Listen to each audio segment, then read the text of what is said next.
Welcome into episode 3 of the Packers Playbook series. Today we're going to cover the motions and shifts, and compared to the previous videos, this one should be relatively quick. And then next video we'll be moving into how the Packers offense identifies the defensive fronts and the coverages that they see, so everyone can kind of speak the same language. So here we are diving into the motions and shifts. Starting out, we're going to get into the 6-box, or usually if they've got a tight end. So this is mainly going to be your 21, 12, 11 personnel and the types of motions that they're going to use. And of course, you've got F or H left or right or left. And you've got bump and bump, which we'll see on this side. And this is pretty simple, right? You get tagged. So here we've got the F in this weak right formation with a tight end. We got 21 personnel, 2 backs, 1 tight end. F right, guess what? He's just going to motion to the right. Surprise. H left, H motioning to the left, right? Hugging the line of scrimmage. Bump is going to swap the side, right? So if you got weak right bump, the F is going to bump over to the opposite side of the formation. So it goes from weak to strong. And then strong right bump, the F would hop over, and that would make it a weak right in the end.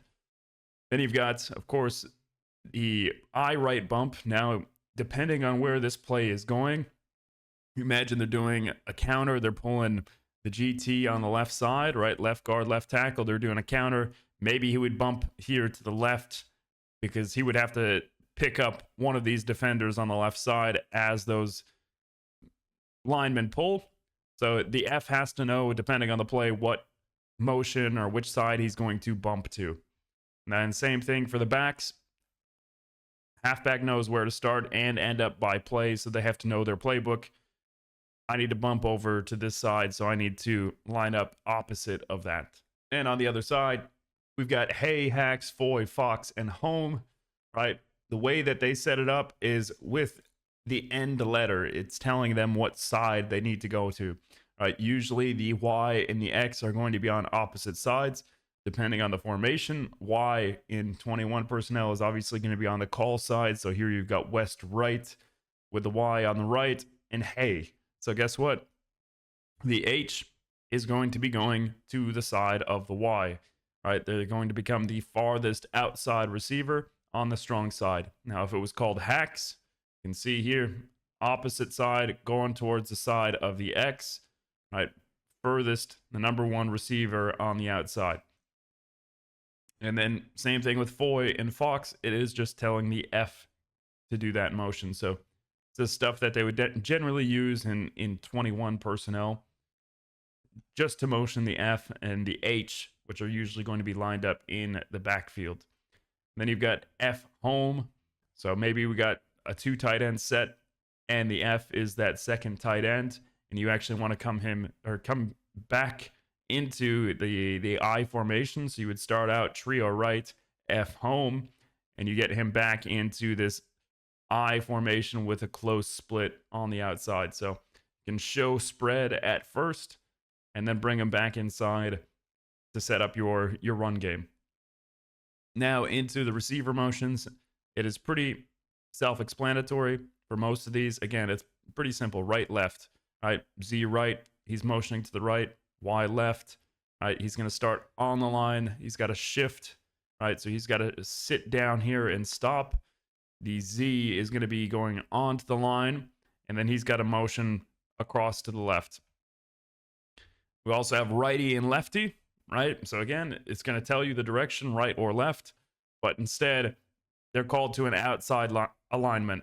So instead of being the inside receiver, they become the outside receiver. So Z lefty is not just going to motion across and be in the middle of these 2 receivers. Lefty, he's going all the way to the outside.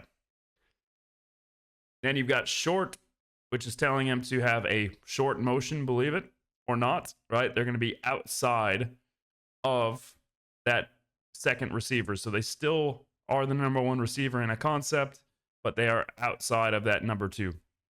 So it essentially makes a stack. Then you've got shorty, which is going to have them motion to the inside. So again, shorty is going to be a little bit further inside, and it determines that they are a clear number 2 receiver in the concept. So this would be X shorty.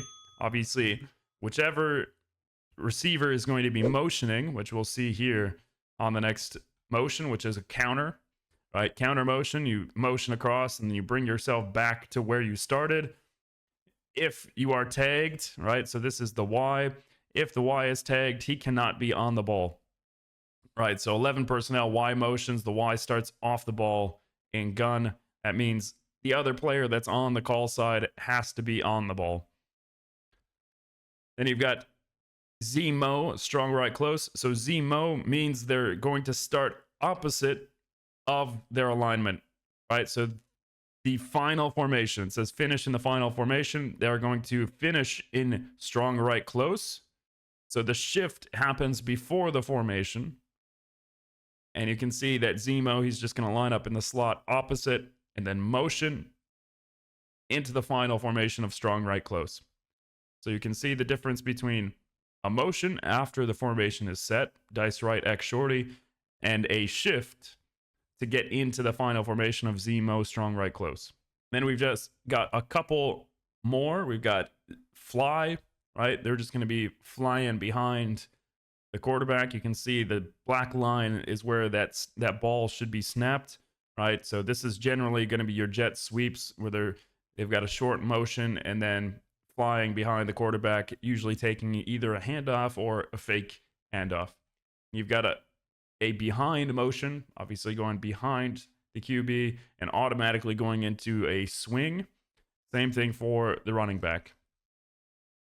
And we've just got a few more lab rat shifts and personnel motions, and then we'll be done after the Trixie shift, which is going to be very, very quick.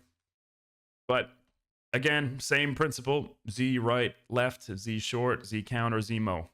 So they actually don't have a lot of motions, which just means that in order for certain plays to work, they have to practice the motions specifically towards the play that's going to be called so they know exactly where they need to end up. It's not necessarily that precise. Obviously, Z left, you can see, stays straight with his arrow, assuming that they're just going to get into either a block if this ends up being a toss to that side, or a route. Could be into the flat or something that keeps their momentum. Okay, we've seen this Z short before. This is something that we see when they try to run their duo. They motion in. Usually they're going to be splitting between the tackle and the tight end, and that's where they try to do that insert that we've seen on film. Counter, Z-Mo to I right. So obviously we know that we've seen all of these already. Lab rat is just going to be telling the running back either he's starting on the left or he's starting on the right. So it's not really rocket science. Use a lot of word association. Right? Lab is going to be to the left. So you can see lab to gun bunch right. You're going to start in empty and then motion that half back in. So he's going to be on that left side back into the gun formation. Rat is the opposite side. All right, now for the Trixie shift. This is just a code word, a call, Trixie. We're going to start in I right ace. Y will shift to I left ace. Z must step on the line of scrimmage. The X will step off. The Y sets. The X will motion across. So this is just telling Trixie we're doing all of these things. So they've given a play example and then the step-by-step. So you start I right ace, right? Ace, you're going to have 5 yards from the tight end and from the tackle on both sides. So it's a condensed formation. Then you have to shift. So the Y has to step down. The Z has to step up. Y motions across. He gets set on this side of the line, and the X has to step down. So all of this is happening at the same time. Steps down, steps up, steps back, crosses, and then gets set on the opposite side. Then you have to wait a second for everyone to be set. Then you motion the X across. That's just what Trixie means, right? And they're showing you a play example of what this would look like. So everything, moving parts, diagrams, a little bit confusing, but you can see the idea is, great, we're going to move this Y across. This is going to be a play action, right? So we've got P14 weak. That's your play action. And then you've got X bottle. And then bottle, we'll look at this when we look at the concepts, but you've got a throttle route and a blaze out. You combine those two and you get bottle. All right, so that is a two-man route combination in this Packers offense. So you have this throttle. He comes in 15 yards to the hash, sits down. If it's man coverage, he's going to break out. He's the second read. Then this blaze out, you got deep outside the numbers. And either he's going to keep this flat, right, if he beats his guy, or he's got to round it and kind of get back to the ball. So it depends on where the sticks are. But this would be a 22 to 25 yard route. And that landmark on the hash is 15 yards. So this would be kind of a shot play, trying to get to the outside on this blaze out, either the next level at 15 yards or check down to the flat. And then last case scenario, you've got the halfback running an outlet over the middle of the field. All right, so that's going to do it for this video. We have next week defensive front techniques, right? This is something that we can preview for next week since it's right here. But typical defensive alignment, right? You've got your wide 9 working all the way down to a zero tech who's head up on the center, and then you've got a shade, right? So for the 1 tech. So as I mentioned, next week will be defensive identification. So then everyone on the Packers offense is on the same page. What does a defensive front look like? How are we going to label it? What do the coverages look like? What do blitzes look like? And that will be a lot longer than this motions and shifts. So thank you guys for watching. I hope you enjoy this series. We're going to keep it going every single Friday with a new video. So take care, guys, and I'll see you on the breakdown of the Giants game next week.